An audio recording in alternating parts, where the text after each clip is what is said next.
Good afternoon, everyone. Welcome to the Institute for Australian and Chinese Arts and Culture at Western Sydney University. My name is Jing Han. I'm the director of this institute. The music you just heard is especially curated by our research fellow and musician, Dr. Nicholas An. As always, I would like to first of all acknowledge that our institute is on Parramatta South Campus, which is on the country of the Darug people of the Darug Nation, and acknowledge their ancestors who have been the traditional owners of their country for thousands of years. We also want to acknowledge and pay our respect to the First Nations elders of their countries we are sitting on today, past, present, and emerging. Coincidentally, or not so coincidentally, today's lecture, which is the last lecture of the 2021 series, features the early link between the First Nations people and Chinese migrants.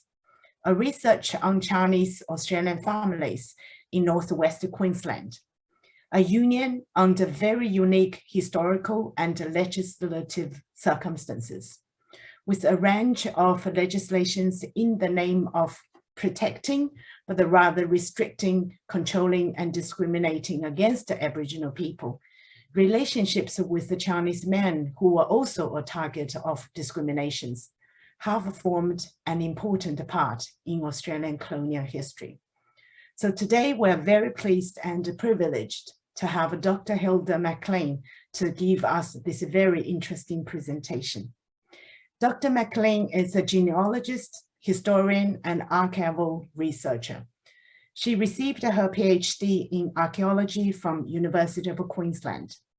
During her time at the Queensland University's Cultural and Heritage Unit, she undertook historical and genealogical research centered on the Berkshire and was a contributor to the Gulf Country 2019 by Dr. Richard Martin. As usual, at the end of the lecture, we will have a Q&A session.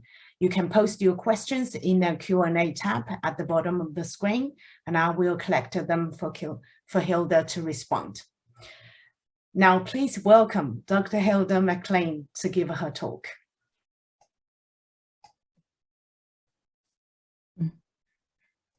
Thank you very much. How is my sound? Sounds good. Okay, right. Well, thank you very much for welcoming me into your homes this afternoon. I'm now going to share my screen and hopefully this will work this time. Okay. Yep, looks perfect fine. Thank you so much. Right. I also wish to acknowledge the traditional guardians on the lands and waterways in which we meet today. I'm speaking to you today from Yugambeh country in southeast Queensland. I pay my respects to elders past, present, and emerging. Aboriginal and Torres Strait Islander people, please note that this presentation contains images of and names of deceased people. And the big important note for this afternoon is this presentation also contains material of a highly derogative nature. It contains terms and languages that reflects the ideas and views of the authors of the document or what was in common usage in the period of the time which the item was written, and definitely will not be considered appropriate today. So on occasions, I will be required to use the G word without the word tonic attached to it. So that gives you an indication of the strength of the language, which will be highlighted in these documents this afternoon. But I decided not to redact the language because for people who are beginning their journeys on archival research, they need to be aware when they open that folder at the archives, this is the language that will be confronting them.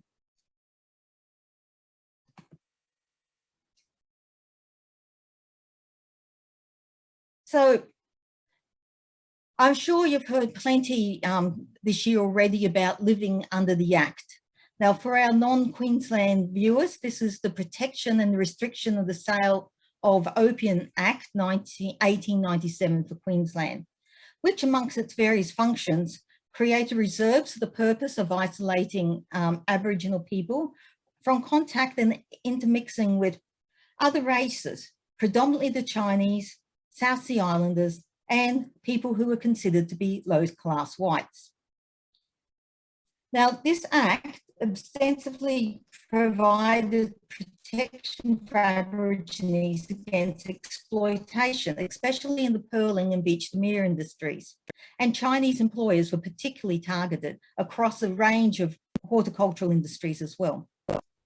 I'm not going to go into a long and detailed explanation of the Act and how it impacted on the lives of Indigenous people in Queensland.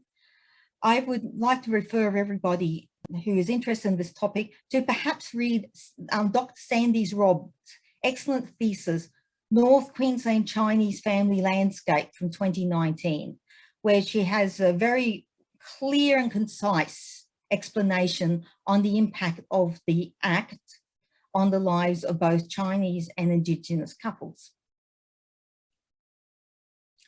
However, what I will say, if it wasn't for the Act, we may not have the copious quantity of archival resources left to us today that was generated by the implementation of the Act. Now, the Act was assented to on the 15th of December, 1897. Almost immediately, there was a spike in Chinese and Indigenous marriages. It was almost like the local protector of Aborigines, who was also the local police sergeant in many cases, was going around telling couples they needed to get married while they still had the opportunity to do so. So there were at least 5 marriages celebrated in the Burke Registration District in 1898 alone, and a couple more in 1899. So I've just put in this sequence of marriages from 1898, and searching through the block number of marriage registrations one by one, I was able to find some more. For example, a marriage between an Aboriginal woman and an Afghan man, a marriage between the Javanese man and an Aboriginal woman, and 4 marriages between European men and Aboriginal women. Many of these couples were already known to have had children at the time of the formalisation of their relationships. And this is perhaps one of the reasons why the couples were encouraged to become married in order to legitimise the children of the relationship, as so termed by Walter E. Roth, who was to become the the Northern Protector of Aborigines. However, even Walter Roth's patience was being frayed when he put out that no marriage of a female Aboriginal with any other than Aboriginal should be celebrated without the authority of the Home Secretary. Yet legal marriages continue to take place with Europeans, coloured aliens, etc. He was quite exasperated, and he was making a list of all the couples that were being married in his annual reports for the Northern Protector of Aborigines, which is a very rich source of information. And the 1897 Act was amended in 1901 and assented to in 1902, that the permission of the Chief Protector of Aborigines had to be sought in order for a marriage to be formed between an Aborigine and a non-Aboriginal person. So a non-Aboriginal person had to apply in writing, addressed to the Chief Protector. This was often communicated through the local police station, and then the letters were forwarded on to the Chief Protector. Mm-hmm.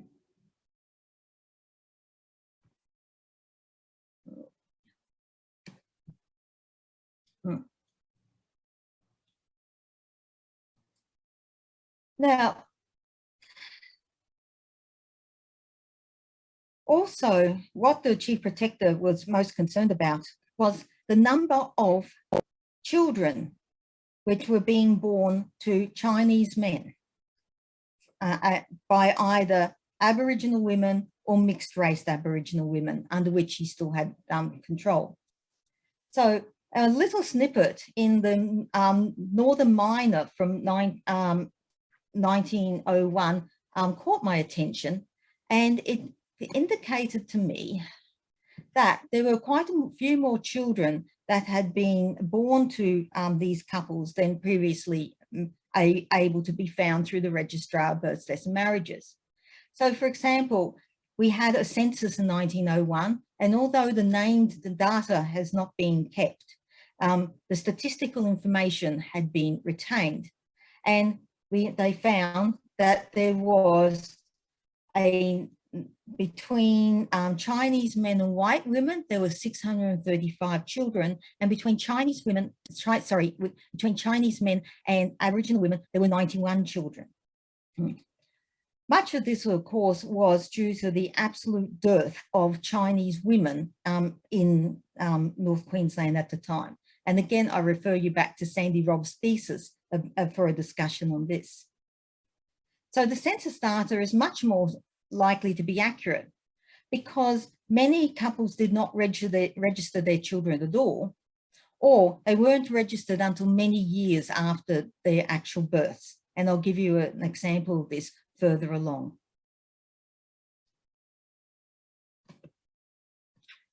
So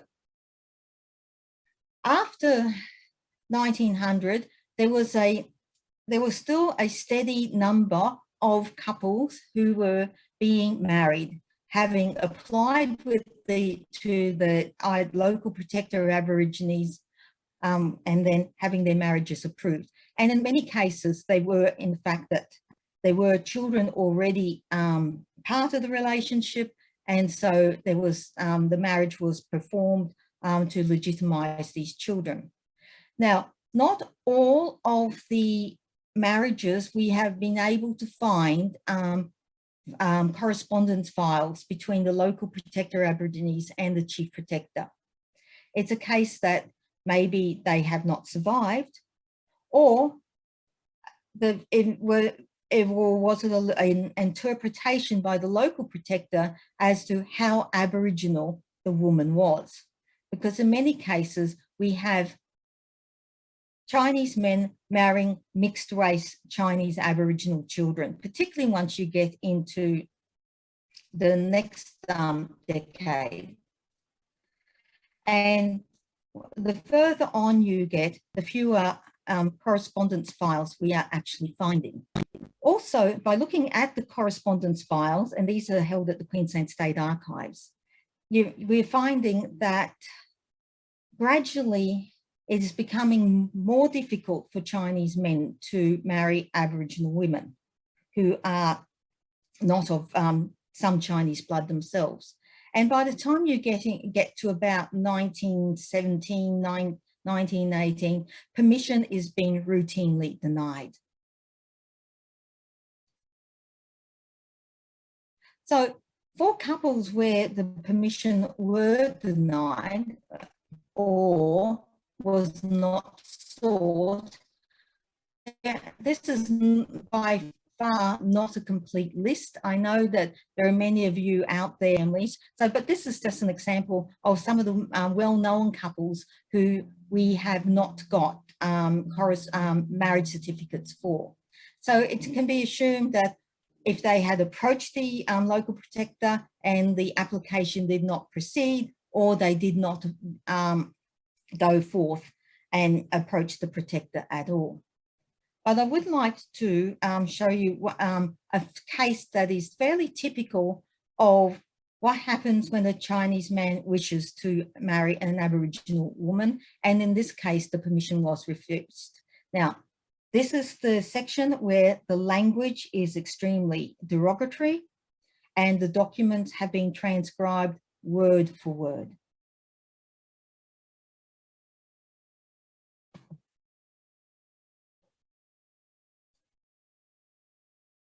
So we have this tiny little document from the marriages file correspondence file from 1912. And I have transcribed it as written. it seems sometimes we cannot be sure if the letter is being written in the hand of the applicant or by a scribe who is writing as dictated to by the applicant. In this case, we have Tommy Lee Foy, who wishes to marry Ruby, and he has already fathered a child with Ruby. Now, Tommy also points out that in the past, he has been married to another Aboriginal woman, and therefore it's like he's saying, well, you've given me permission once, why may I not have permission again?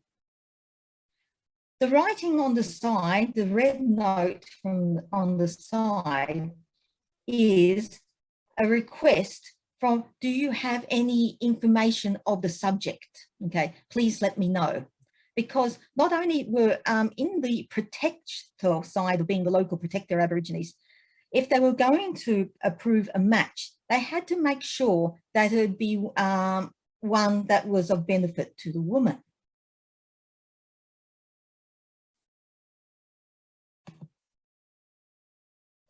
Now, Tommy signs off his letter, and I know from other documents from Tommy, he can actually sign his name in English, but I have not managed to find a signature for him in Chinese. So this could be his writing, the writing in the signature that matches the text. So I'm fairly confident that Tommy Lee Foy is to a degree literate. So that's his initial approach.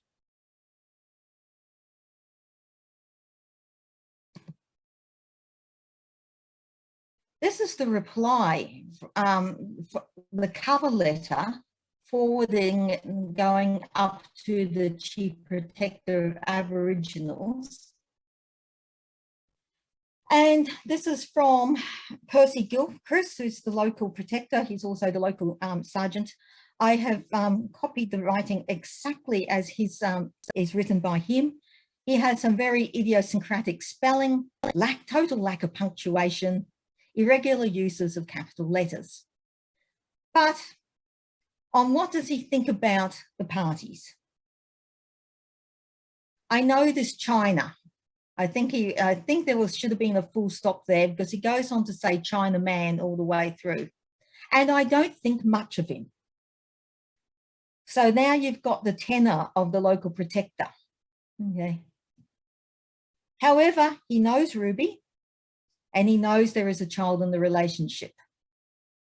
And he is a little concerned that the father of the child wishes to look after or raise the child. Excuse me. Okay. But the local protector interviewed Ruby, and she told him distinctly that she did not wish to marry Tommy.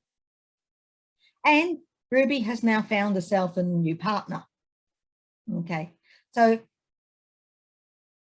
Gilchrist told Tommy Lee Foy that Ruby did not want to marry him, and he replied that he didn't care anymore, but he was going to register the child anyway in their endeavour to get possession of it. And then Gilchrist adds, I believe the child would be better off with the father than with the mother. So what is the reply that comes up from Brisbane? Well, it is a clear no. Okay. So in many cases where the woman has decided she no longer wishes to marry the applicant, or has become engaged either formally or tribally with another person, then the application does not proceed any further. So, and particularly in the last line, your request therefore to be permitted to marry Ruby cannot be entertained. And that's essentially the tenor of correspondence coming back up from Brisbane from about this time forward. However, there is a slightly interesting coda to this one, because Tommy does indeed register his daughter Clara. So we got the details of Clara's birth. She was born on the 25th of June, 1912 at Escott Station, which is close to Burketown. He gives his name as Tommy Lee Fong, and he's a hawker, age 49, from Canton. Nothing unusual there. Now, when he says he has been married before, it does in fact state that he was married in 1901 in Normanton. Now, I have gone through all the registration numbers for 1901 in Normanton, and I have not found this particular marriage. However, there's one from 1899, which I'm a little bit more suspicious about, which I will endeavour to obtain a certificate of. And then he names the mother as Ruby. She's 25. She's originally from Point Parker. And the person who delivered the child was another Aboriginal lady by the name of Minnie. So we know Clara existed. However, I have not found any further reference to Clara, nor that I found any further reference to Tommy Lee Foy. But this is the difficulty with doing any form of Indigenous and Aboriginal research. Anybody who's endeavoured to do their own family history will know that names are completely fluid. They can be changed. Women can change, they might be Maggie at one place and then they become Polly at a new place because that new employer already has another Maggie. So she's told to pick herself another name, or she becomes Maggie number 2. Okay. And also people may become invisible to the records. So for example, if Tommy Lee Foy decided not to return to China with the view of coming back and does not obtain a certificate of exemption from the dictation test, he may essentially disappear from the records. But this is where we're going to have to leave the story of Tommy and Ruby and Clara. Now, why I have included this small section is just to show you some of the volumes of correspondence which is available for a large number of couples. Primarily, it is Aboriginal women marrying men of South Sea Islander origin, but there are also some Aboriginal women being permitted to marry white men as well, but they also become increasingly rare. And the other reason I wanted to show you this type of, form of documentation as generated by the Act is because it's absent from the case study I'm now going to deliver. Now, for some of you I know in the audience have been following my work since 2016 when I first presented this case study, but it has expanded and I have got new information to present to you this afternoon. So let me introduce you to this couple here. On the left, we have Maggie, formerly Maggie Saville, and on the right, we have Jimmy Gihoy. Now, in 1918, these photos appeared in 2 issues of the Queenslander newspaper, and they were published about 6 months apart. The subjects were unidentified, and the only location given was Augustastown Station. However, there was a trail of paperwork that was generated by the Act and other acts that became enforced during this period that led me to conclude that this was in fact Maggie and Jimmy, because they were the only, Jimmy at that time was the only Chinese man on Augustastown Station, and Maggie was his wife.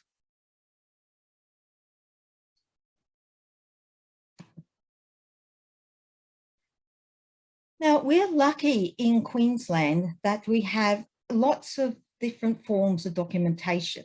This is because the Chinese were also under a great deal of scrutiny by the authorities. So there was a letter that was sent around from the Undersecretary of the Chief Secretary's Office for the Commissioner of Police to every police district in Queensland. They wanted to know exactly how many coloured residents there were in Queensland. And so there was like a census taken. Now, This then became the colour labour census, which has been digitised and it's available to download from the Queensland State Archives. And in some cases, some of the police sergeants didn't clearly read their instructions, and they included entire families onto this census rather than those people who could be considered to be labourers. So we have here Jimmy Gihoy, and you'll notice that the spelling his name will be very fluid. He's on Punjab Station in 1913. He's 60. I always get a bit suspicious in archival records of any form when the number ends in a 0, because statistically that should be a 1 in 10, but you'll find that a lot of people will have their ages rounded up. And that he arrived in Queensland in 1876, and he's thus not exempted from the Act, and he is a worker, and he's not naturalised. Now, there seemed to have been a little bit of a lack of communication between the police at Burketown, the police at Turnoff Lagoon, and the police at Gregory, because some people are being listed at more than one station. So it might appear that if you did a raw count of the Chinese who were living in the wider lower Western Gulf area in 1913, the answer would be quite a lot higher than the actual number of people, because I've counted at least 15 people who have been recorded more than once at different stations. But this list became very useful as a precursor to the next form of legislation, which was going to be impacting on the lives of non-British subjects. And that's the Commonwealth War Precautions Alien Regulation of 1916. This regulation was brought in so that for all persons who were not British subjects, they had to register at their nearest police station from October 1916. Now, believe it or not, this regulation also included Europeans who are not British subjects, Americans, very few actually registered, and technically it should have included British women who were legally married to Chinese men, because they inherited their husband's alien status upon their marriage. And if they were widowed, they didn't automatically become British subjects again, and they had to reapply. So I went through looking at all the alien registrations for this part of Queensland. Now, this was a duty that was given to the local police sergeant, who was already the local protector of Aborigines. So a small group of Aboriginal women now found themselves in quite a contradictory position. They were now being classed as aliens in their own land. I collected 88 registrations of Chinese males from Burketown, Gregory Downs, Normanton, Croydon, Turnoff Lagoon, and Cloncurry, where the largest number were, and found that there were 3 Aboriginal women, at least, who were registered with their legal husbands. Now, there may be more because there's some gaps in the number sequence. Now, the upshot of this particular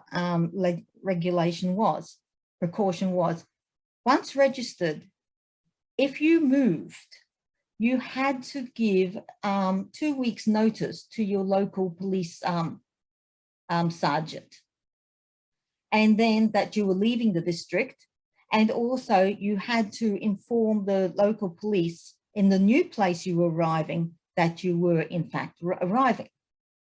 So here we now have a very rich seam of material we can exploit to see the movement of Chinese males and with their Aboriginal wives at this point.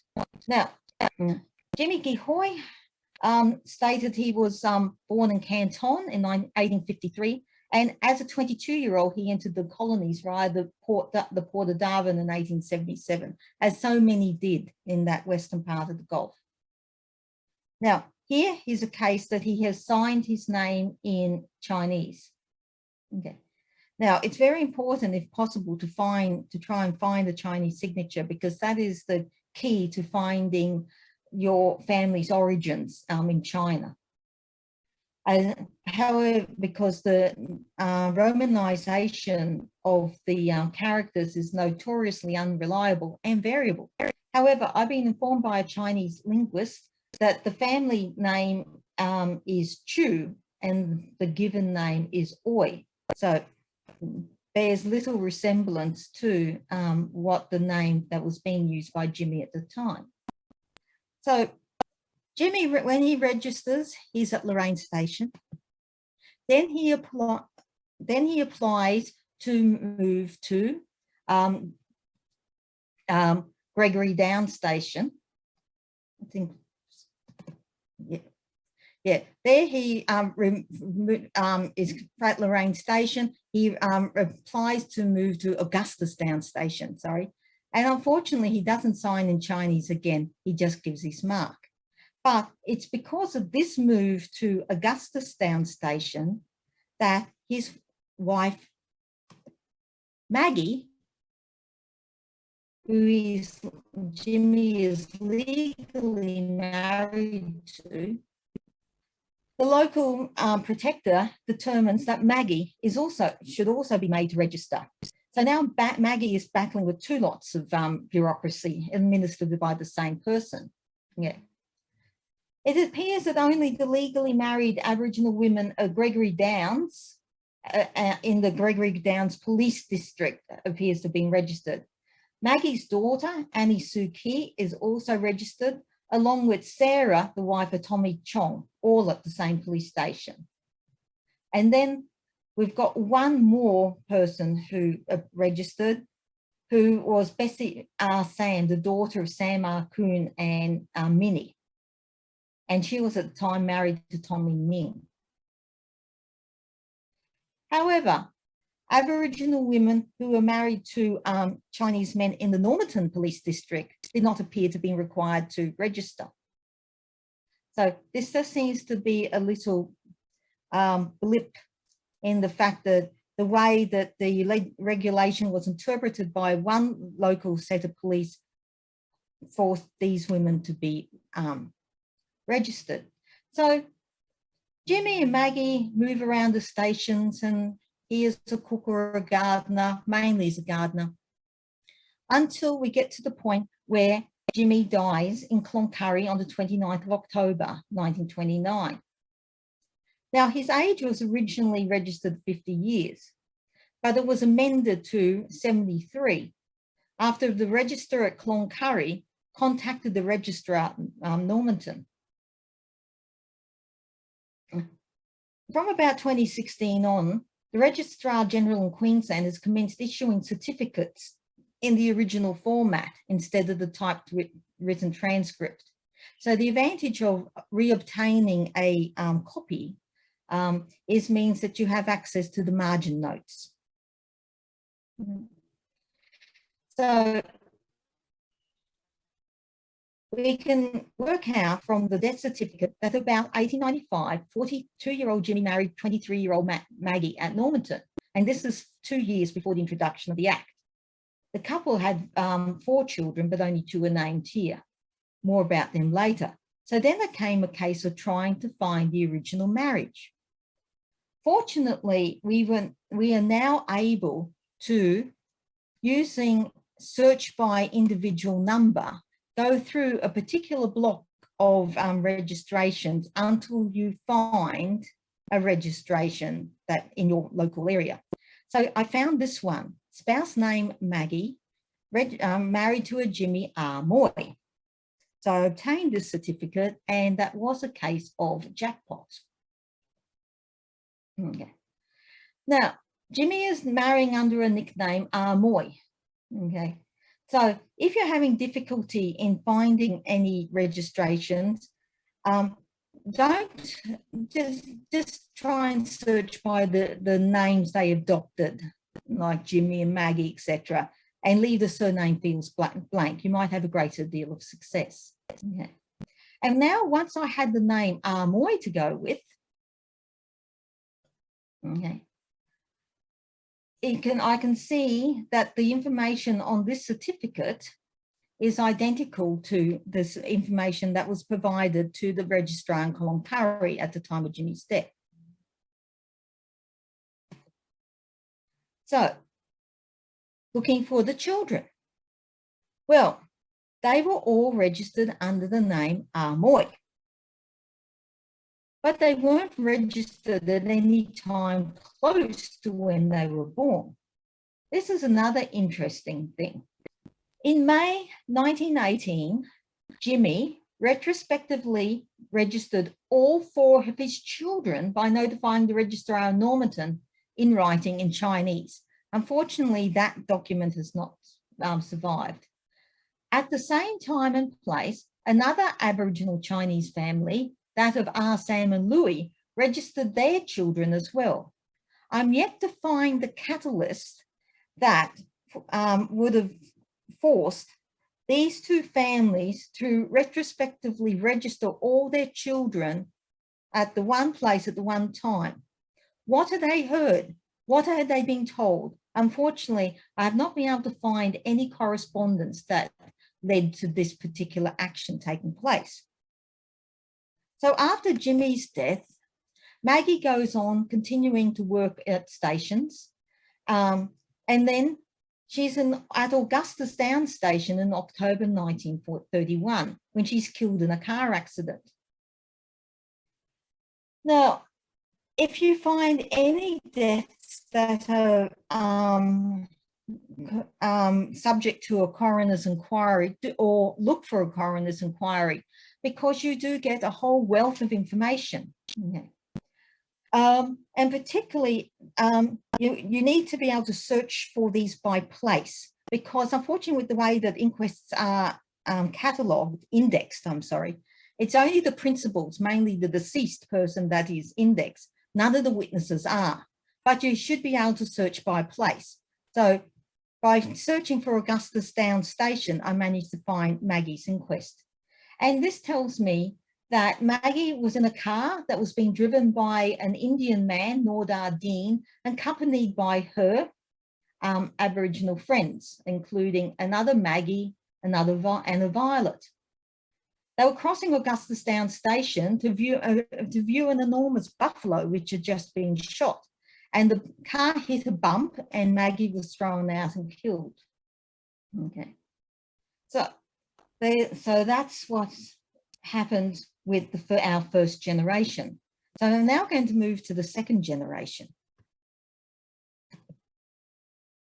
So we started off with Jimmy and Maggie, and I'm now going to move down to Annie, their oldest child. At the time of Maggie's death, her grown-up children were now scattered. Her son Charlie was in Cherbourg, and the other 3 were believed to be in China. These are the ones which are boxed in red. So in the last decades of the 19th century, the concern was growing in the Australian colonies about the level of coloured immigration to Australia, particularly from China. And so very restrictive immigration legislation was passed, including the introduction of the dictation test. Now, this is covered by many other speakers. Again, I'm not going to go into it much here. All I just want to add is people who wanted to travel to China and return were subject to having, they were required to apply for an exemption for having the dictation test applied to them on their return. Now, this is Jimmy and Maggie Gihoy's daughter, Annie Gihoy. She was born at Wandoola Station. And when she was a resident at Louis Creek, she legally married 33-year-old station cook Willy Sukey at Lawn Hill in June 1912. Now, for this act, she was supposed to obtain permission from the local protector of Aborigines, as she wasn't, in fact, had Aboriginal blood. But I have not been able to find this correspondence, so maybe they did not apply. And maybe it escaped the attention of the protector at the time because both partners had Chinese surnames. Annie gave her age as 16, which corresponds with her alien registration certificate and her seeded certificate. However, the eagle died amongst you might have noticed when her father Jimmy retrospectively registered her birth in 1918, he gave her date of birth as 1900, making her 12 at the time of her marriage. In either case, she looks so young in this photograph, despite already having had 3 children.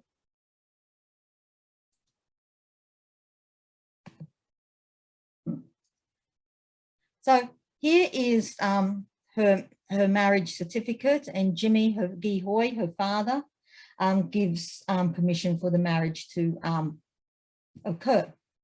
Yeah. If you can't find the marriage, if you are looking for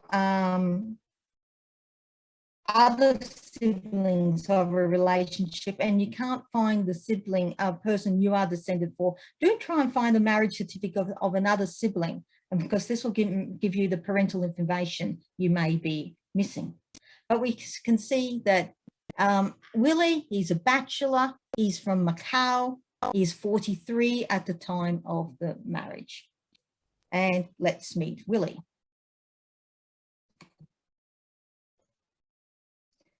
And this is the 1917 certificate. So Willy and Annie and the children go to China, but Annie's certificate, the return portion appears to be unused. So I'm just making the assumption that she did not return, and I have found no evidence of her return. Also, at the point of Annie's birth registration in 1918, she is apparently already in China. So I'm still wondering the connection there. So Willy Suki had arrived in Darwin in April 1896 and had 3 sons whose births were registered in Queensland. Albert in 1913, Willy Jr. in 1914, and then Tommy in 1917. And 4th son has been alluded to in the records, but he may have been born in China. So because the Commonwealth War Precautions were still in force, at the time Willy is going to go to take his family to China. He is required to fill in one of these change abodes. This time he is going from Lawn Hill Station, and he's changing his abode to Thursday Island for the purpose of returning to China. And the date of the voyage and the Tangyuan, the ship, has been filled in. So that's Willy heading outwards. And then here's Willy heading back. And so he's now back in March 1918. And then he returns to working around the stations around Burketown, where he appears to be very much alone. And from the diary at Lawn Hill Station, this is the station diary that tracks the movement of staff in back and forth. He is returned to Lawn Hill Station by January 1923. And from this point on, he's continuously mentioned in the station's diary, as illustrated here. Now, station diaries, I could do a complete separate talk about them because they are private personal records. They're not kept in government archival repositories and therefore are notoriously difficult to track down. So Willy then returns back to China. He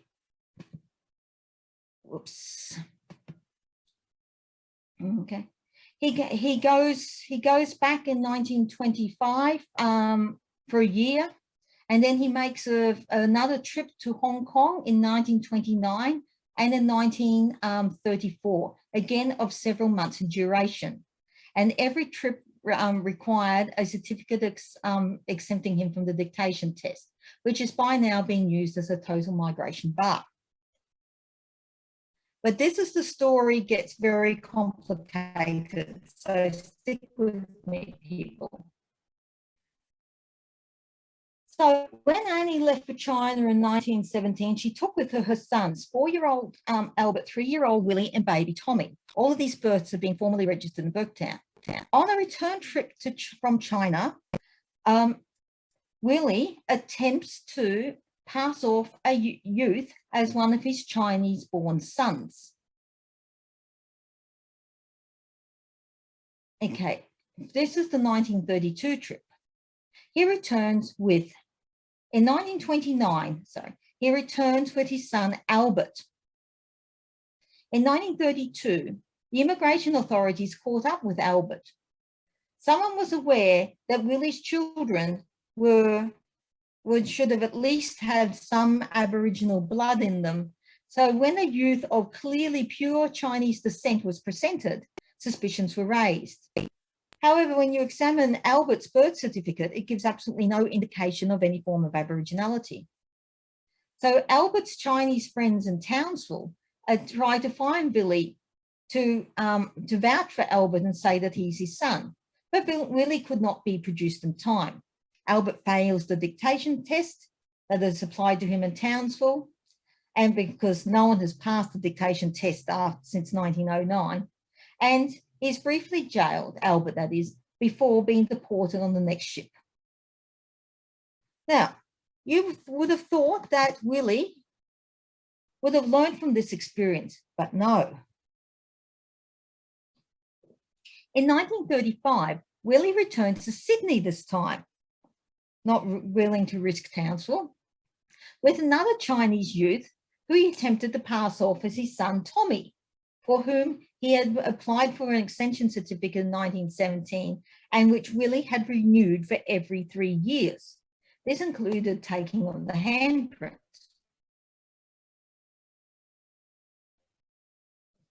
So on the left, we have the handprints that were taken, one of Willy as lodged, the one on the left, excuse me, was lodged by Tommy, for Tommy by Willy in 1926. And the other handprint, the one on the right, is the one of the Tommy, which Willy brought with him to Sydney. And as you see, they clearly did not match. So what was Willy doing? Was he being a one-man people smuggling operation?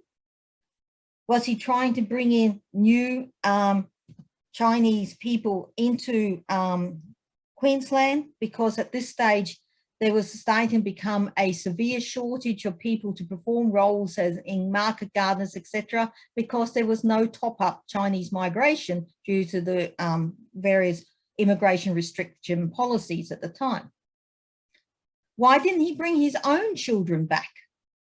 Didn't they want to come back? Or were they in fact already deceased in China? This perhaps we will never know. Anyway, after this, the phony Tommy was dispatched back to China, Willy is arrested in Murwillumbah. He's working his way back up to Queensland, and he's fined £40 for multiple immigration offences. So Willy did not leave Australia again, and therefore it's probably unlikely that Annie ever saw her husband again.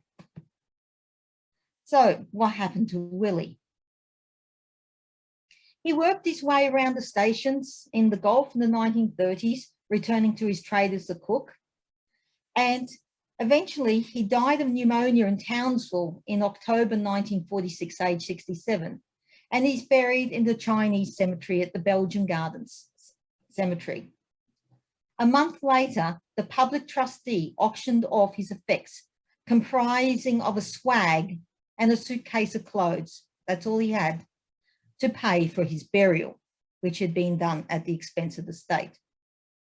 As Willy died after World War II, his bones were not exhumed and repatriated to China. Now I can do a complete whole lecture topic just on Chinese funerary, burial and repatriation ceremonies as they occurred in the state of Queensland.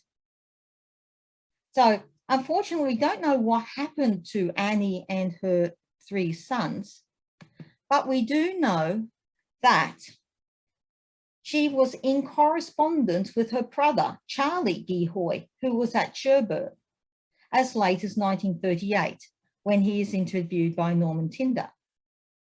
Now, a closer examination of the Tyndale genealogy family history cards from the late 30s brought up this little surprise here. Circle, you see the card for Lizzie Jackson, who was interviewed on Palm Island. Her mother is named as Linda of the Wani tribe, and her father is named as Willy Suki, the Chinese cook at Lawn Hill Station. Now, having a look at the Lawn Hill Station's diary for this time, it really appears that this is our same Willy. So he has another family. And descendants of this family now live in Charters Towers. So I did a bit of a shuffle through of the alien registration, of the personal data cards. And from my calculations, about 8% of all the people interviewed by Norman Tyndale had some degree of Chinese ancestry. And these are people who are only being interviewed on the eastern coast of Queensland. This is the late 1930s. This does not include the people who were interviewed by Tyndale in the 1960s at places like Doomadgee, Mornington Island, etc. So I dare say the proportion would be much higher. But from the sample I had, it's roughly about 8% has got some degree of Chinese heritage. Now, I'm coming very close to the end. So I just want to include one more thing, which I just found very recently. And this is this marriage here. Again from Normanton, for a Charlie R. Singh, who's a cook, and he is at Coolalla Station on Cloncurry Road, 36, when he marries Helen R. Sam. Now, there's nothing really special about this marriage. I have, in this case, obtained what is called the marriage source documents. And these are available from the Queensland Registry of Birth, Deaths and Marriages. They cost exactly the same amount as a marriage certificate, but you get all the paperwork that was filled in by the parties at the time of their marriage, and they have not been transcribed. So we have here a signature, which is really wonderful, both of the groom and the witness. And then on the next page, we have 2 more pieces of information which are not found on the standard marriage registration. Here, Charlie is giving his permission for Helen to marry because she's under the age of 21. And here, the consent of Percy Gilbraith, the protector of Aborigines, was given to the marriage of Helen R. Sam and Charlie R. Singh. The said Helen being of mixed race. So this is another indication that we have the involvement of the protector. Now, this was the fantastic piece of information I was able to obtain, because there had been an assumption that this Charlie R. Singh was the same Charlie R. Singh who applied for a market garden in Cloncurry in 1906.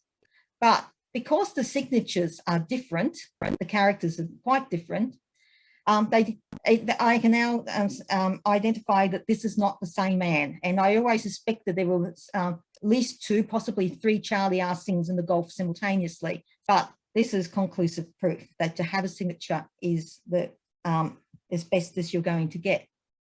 Now, I've been busily collecting signatures of Chinese people from the Gulf. I haven't worked out a way that I can easily share them with the world yet, and I will need the help of a linguist or two to help me transcribe them. But this will be a valuable resource for people who are indeed trying to track their ancestry that one step back to China. So I just want to finish by saying, okay, these are the places where I found all the records. So the Queensland State Archives will become your best friend if you're doing this form of research. There is a wealth of material, particularly if it's more than 100 years old. It's open in the public domain. Some of it has already been digitized. For example, the marriage correspondence files, 1911, 1914 are online for anybody to read. Market garden licenses have also been indexed. So there is a lot of material available. Birthdays and marriages in Queensland, this is what you have available. If you pay your money, you virtually have, you can get your certificate instantly as a download, which is quite addictive and expensive fun, I have found in the preparation of this presentation. And of course, for those people looking at the CEDITs, the certificates of exemption from the dictation test, and of course the alien registration for World Wars I and II, these were Commonwealth functions, so they're found in the Brisbane office of the Commonwealth Archives. And of course there is the couple of very good learning aids which are available as well. And of course, if you want to find out more about CEDITs and other information, there's a lot of research that has been done of late. And also for those people who are looking for that second step back to China, and read anything by Dr. Kate Bagnall on the subject. And of course, as I mentioned at the start, I really need to owe a great debt of thanks to Regina Gantner with her professor with her book Mixed Relations. This book is starting to become a little bit difficult to obtain now, but there are copies around. It has wonderful stories, interviews and photographs of many of the families I have mentioned today, and of course Sandy Robb's thesis. So that brings me up to exactly 4 o'clock, okay? And I'll just give myself a shameless plug. I have been for the last 5 years collating the Queensland Chinese Death Index, where I have been going through looking at arranging Chinese registered deaths by place rather than name, because what I'm finding with many family history researchers, they know where their family were, but because of the way that the names have been so messed up by administrators everywhere for decades, identifying a particular death may easily be done geographically. So if anybody out there has got any death certificates from Queensland, please contact me. So I am happy to take questions. I'm sure there might be some in the chat, so I'll stop sharing now. Thank you so much, Hilda. It's really interesting. I mean, your research is just so thorough, you know, from the beginning to the very end. It really listened to it like a detective story. So I can imagine like you so enjoy, you know, finding all the clues and in unexpected places. It's really fascinating. Yes, if audiences have a question, so please place it on Q&A. But while you are thinking, I have a couple of questions, Hilda. The first question is, I can see that you trace the case studies up to a second generation to a point. Is there any case study you traced up to present? Yes, I have traced a number up to the present day. I don't mention them because of various privacy concerns. And also some people are not actually aware of either of their Chinese or Indigenous heritage at this stage, or they only find out because someone gave them an ancestry DNA test for Christmas. Wow, that's really, really interesting. So yes, I have traced quite a few families up to the present day, and I am assisting some people at the moment. And if you are one of those people who I promised to assist about 3 or 4 months ago, Christmas's holidays are coming, I will get to you.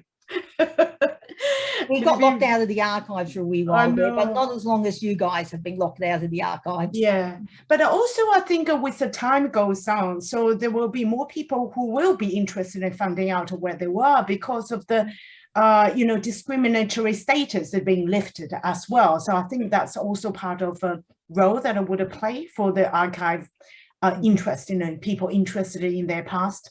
Yeah, I have another question. I just want to add, if it wasn't for the legislation, there wouldn't be the need to create generate the paperwork. And so where quite a lot of Chinese men have just disappeared from the record are those who never applied for a CEDAT to return home. Many Chinese men did just return home with the intention of never coming back. And so they didn't apply for a CEDAT. And so their outward voyages aren't captured. But the other bit, when they went back, did they usually bring children with them, or they left the children in Australia? No, we've got 2 cases from the area where children have been brought back, and then we're still working on a couple of families where we can't trace the children whether they came back or not. So we assume that they are still over there, or their descendants are now. I have another question before I go to the audience's question is, when the second generation meaning Aboriginal blood and Chinese blood as women, was it easier to marry those women for Chinese men? Yes, it became easier as the generations went on, and it also really depended on it was variable. Some police districts, they honestly didn't really care, and long as both partners had Chinese names, they didn't fill in the paperwork. A couple of places, either clergy or police had been admonished by the protector of Aborigines for not doing the paperwork before allowing a wedding to happen. Or there are other areas where every marriage where there was the slightest possibility of Aboriginal blood, that marriage was reported to at least the local protector. Yeah, that's really interesting. I have more questions about. I'll go to the audiences first. One particular question about the video. Yes, so this session has been recorded. We always record the session and then we'll make it available in roughly about 2 weeks. So in 2 weeks, you will receive our newsletter, which will have the link to this recorded session. Yes, you will see this recording and all the previous sessions as well. So the first question from John. John said, could you please post the Rob thesis details again? I suppose you... well, that's on the link for the final slide. Yeah. I could try and pop it into the chat. Let's see if I can do this, how well I can multitask. That'll be tricky. I think. Yeah, I've got the link now. Can I pop it into the chat?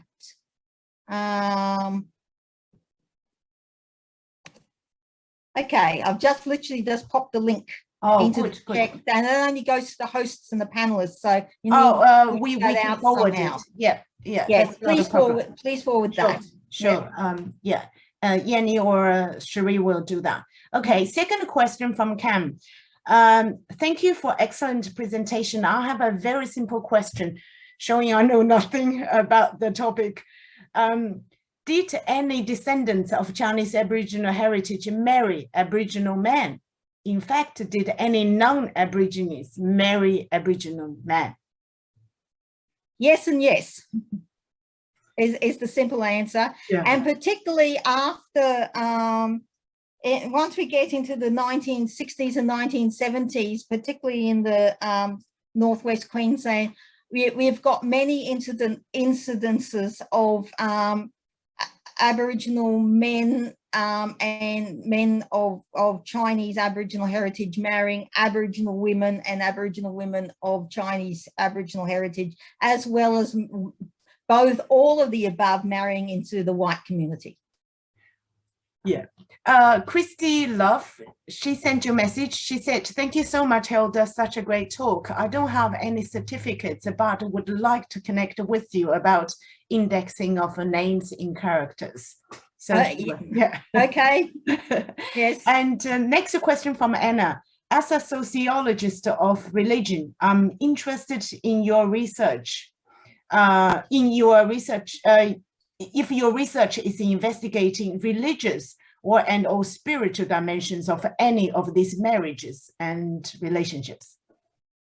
Well, most of the marriages actually occurred in the Western Gulf area, either in the registry office or the courthouse, or was conducted by a justice of the peace, because ministers of religion were few and far between at the best of times.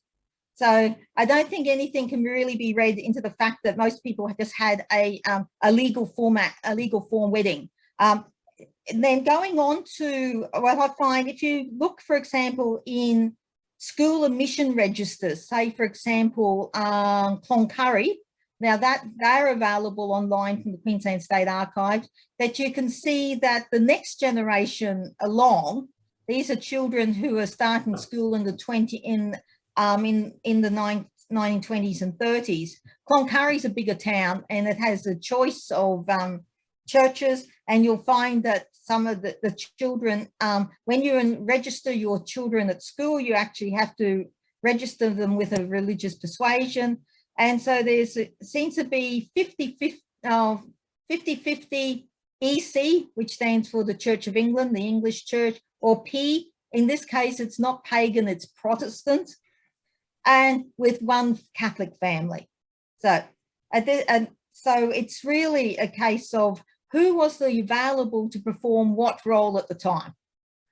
Yeah. So you can imagine how overworked the local police sergeants were, besides registering aliens, protecting Aboriginal people, being the inspector of stock and slaughterhouses, in issuing liquor licenses, bagatelle, billiard and timber cutting licenses. Their day was full. Yes, it's really interesting. So many dimensions. I mean, you can talk about just through and because of your researches. Next, a question from Michael. Michael says, great talk, Hilda, thanks. I'm interested in districts and the villages of origin in China, tricky like your names and signatures. Have you come across many headstones and being able to collate that with your archival resources at all? Okay, very few. I have not found any legible headstones in the area which I was investigating, which was around the Burke town. There were headstones have been found in Croydon Cemetery and in Croydon, Normanton, I think there is some. This is where you'll find your local family history and genealogical society very useful, because there was a series done in Queensland many years ago, a grave looker history, and with many small cemeteries. And also now a lot of this has moved online to, say, the Australian Cemetery Index. Some people are contributing photos to find the grave, etc. So yeah, so a lot of cases the headstones are being photographed, but are haven't yet been transcribed. So it's simply a case, if you interested in a particular cemetery, search by the cemetery name and just browse through all the images. Another question from Simon. Any particular periods when such intermarriages peaked, so to speak, or when the number waned? Yeah, well, the number definitely peaked in 1898, just after the Act was enforced. I think this was a case of rounding up everybody known to the inspectors. Definitely waned by the time you get, there's a bit of a lull towards the end of World War I, and then you start to pick up again in the early 1920s, because by this stage you now have the children of the couples who were married prior to the Act now being old enough to be married themselves. Right. I think it's also from Simon. Then the following on question is, do you know what the current percentage of Aboriginal people with the Chinese heritage in North Queensland? Well, northwest Queensland, so I'm dealing in that lower Gulf to the Queensland border. No, I haven't calculated it yet. I'm still working on it. Significant is what I would say. Anonymous question. Why was it so important to document non-European marriages? Would say a marriage between a French person and a British subject be under the same scrutiny? No, it wasn't under the same scrutiny, because it was it was the point of protecting the 1897 Act to protect Aboriginal people. There was a degree of eugenics involved here, that by the time we get into the 1890s, a number of people were concerned that the number of Aboriginal people were being decimated for various reasons, and also they were being exploited by unscrupulous employers, etc. So the idea was basically to sort of separate Aboriginal people from the wider society for their own protection. Cam, just seeking clarification about your answer to her previous question, yes and yes. She said on elaboration, you mentioned the 50s and the 60s and the marriage between mixed people. Does the yes and yes refer to non-Aboriginals towards the end of last century and first decade of the 20th century? Also okay, I might have not heard that fully, but by the time you get into the 1960s, and when the acts were finally lifted, people were free to marry whoever, and therefore the paper trail ends. Okay, what you did was your own business, and you did not have to involve a large bureaucracy. And what was the first part? Sorry, yes, just so a marriage between mixed people. Does the yes and yes refer to Aboriginal towards the end of the last century and the first decades of the 20th century? Also married Aboriginal men? Okay, right. Okay. Well, there were. If it was asking, were there any Chinese women? Of Chinese women who married Aboriginal men. As there were so few Chinese women in North Queensland, most of their fates had been determined. So we do have some Chinese women who are only 1/4 Aboriginal, and they are sort of tending to marry more into the Chinese community. Those with and then we haven't even touched on there are also a group of women who were Chinese fathers and European mothers. There was a huge number of them in the Gulf of Carpentaria. Read Sandy's thesis. Then they started to marry either into the Chinese community or the Chinese Aboriginal community. That question might be better answered in a table. That's right. I think the last questions is again from an anonymous. At what point does protection become a denial of a freedom to marry? It was really becoming a denial of freedom to marry progressively from, well, in the Gulf, it seemed to last a bit longer. The couples were being approved, but by 1919, there was some very short, sharp replies from Brisbane saying that how dare you even entertain the thought of even applying for this marriage to occur. I think to be fair to Cam, last bit, I mean Aboriginal men marrying non-Aboriginals. Okay, Aboriginal men marrying non-Aboriginals. Yes, It was very rare. They also had to, in that case, I know of at least 2 white women who had to apply to the protector of Aborigines to marry Aboriginal men, neither of them in the Gulf. One of the best known case I know of was in central Queensland. Yes, so it's much rarer, but there were some couple of European women who their correspondence survives about, and where the protector was the local protector was quite flummoxed, because with a close reading of the legislation didn't make provision for the fact that European women would want to do this. Thank you. They should have known that because of the number of European women who are marrying Chinese men, why would that not naturally follow? I'm sure there are so many questions. I have a last one bit. I noticed that on your, many evidence shows that Chinese men, most of them all are cooks, and one garden. Yeah. Any other occupations? Okay, there were a few occupations. If they were on the stations, they were mainly cooks and gardeners. If they were in any of the smaller towns, we've got one Sam who was a tailor, and that's how I can distinguish him from Sam the gardener. For those people who were closer to the coast, say at Corumba, there was a couple who were fishermen.